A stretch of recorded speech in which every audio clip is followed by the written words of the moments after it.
नमस्कार साथियों, आज मैं आपके साथ जीवन के एक महत्वपूर्ण बिंदु पर चर्चा करना चाहता हूं। शब्द है गुरु। गुरु के विषय में हमारे धर्म ग्रंथों में काफी चर्चा मिलती है। उसके लिए एक सर्व प्रचलित श्लोक मिलता है, गुरुर ब्रह्मा गुरुर विष्णु गुरुर्देवो महेश्वर गुरुर साक्षात परब्रह्म तस्मै श्री गुरुवे नमः, जिसकी अनेकों लोगों ने अपने अपने स्तर पर व्याख्या की है, अर्थ किया है। पर मेरी बुद्धि के अनुसार गुरुर ब्रह्मा, ब्रह्मा गुरु हैं, विष्णु भी गुरु हैं, शंकर भी गुरु हैं। ये तीनों ही शब्द संज्ञा सूचक हैं। ब्रह्मा हमने सृजनहारी के लिए संबोधन दिया, पालन पोषण और रक्षा के लिए हमने विष्णु संबोधन दिया, और जो विद्या का भंडार है, ज्ञान का भंडार है, उन्हें हमने शंकर कहकर पुकारा। तो प्रथम प्रणाम जो मेरे जन्म में कारण है, द्वितीय प्रणाम जो मेरे पोषण में कारण है, और तीसरा प्रणाम सभी को जिनके द्वारा मुझे इस बुद्धि में चेतना प्राप्त हुई है, अलग अलग विषयों की अलग अलग गुरुओं से। अब गुरु तो जेब कतरे का भी होता है, गुरु चोर का भी होता है।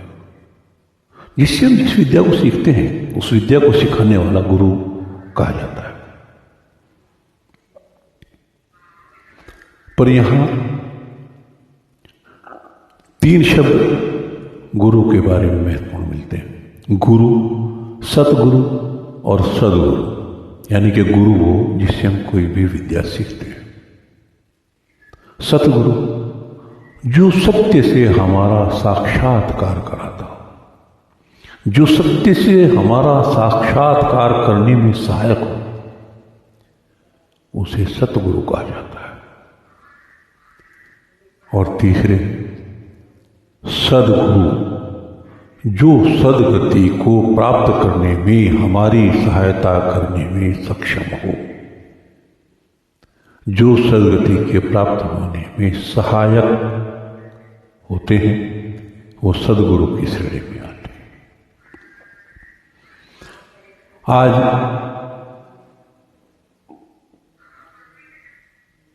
गाहे बगाहे गुरु शब्द पर बड़ा बल है। वैसे तो पहले भी था, पर आज अलग तरह से है। आज लोग गुरु को बनाते हैं। लोग चर्चा करते हैं, मैंने भी गुरु बना लिया, मैंने अमुक व्यक्ति को गुरु बनाया।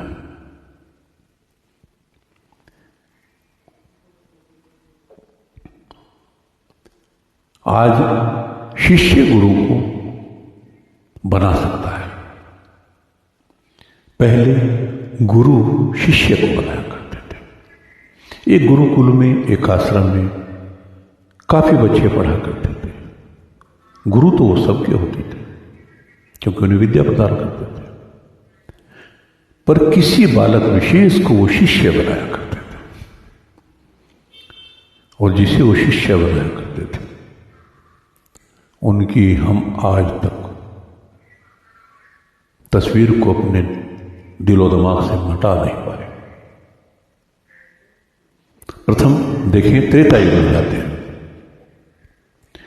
त्रेता युग में विश्वामित्र ने अनेकों अस्त्रों का अनुसंधान किया, उनमें पारंगत हो गए। जो महर्षि अनेकों अस्त्रों में पारंगत हो, उन्हें किसी यज्ञ की रक्षा के लिए किसी के पास जाने की क्या आवश्यकता थी? पर थी, क्योंकि वो तलाश थी उन्हें शिष्य की। अब शिष्य को, जिसे वो शिष्य समझते थे, जिसे उस समझते थे कि वो योग्य शिष्य है, इस विद्या को ग्रहण करने का अधिकारी है, उसे अपने तक लाएं कैसे। उसके लिए वो दशरथ के यहां गए, राम और लक्ष्मण को ले आए। लक्ष्मण भी दशरथ के ही पुत्र थे, राम के छोटे भाई थे, पर विश्वामित्र ने अपना शिष्य राम को बुलाया, लक्ष्मण को नहीं। उन समस्त अस्त्रों की शिक्षा दीक्षा उन्होंने राम को दी, यानी कि विश्वामित्र ने शिष्य चुना। उसी परंपरा को आगे चलते चलते चलते चलते द्वापर आ जाता है। द्वापर काल में सर्वविदित इतिहास है जिसे हम सब जानते हैं, द्रोणाचार्य का। द्रोणाचार्य राज परिवार के बालकों को शिक्षा देने के लिए शिक्षक रखे गए, नियुक्त किए गए। उसमें 101 कौरव, 5 पांडव और 1 उनका पुत्र भी शिक्षा देता था, यानी कि कुल 107 बच्चे थे। पर गुरु तो द्रोणाचार्य सबके थे, पर द्रोणाचार्य का शिष्य कौन था? द्रोणाचार्य ने शिष्य किसे माना?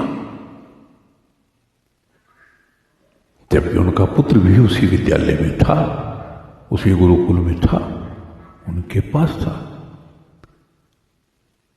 एक पिता अपने पुत्र को चाहता था, पर जब बात गुरु की आती है तो गुरु ने उन सब बच्चों में योग्य शिष्य के रूप में अर्जुन को देखा।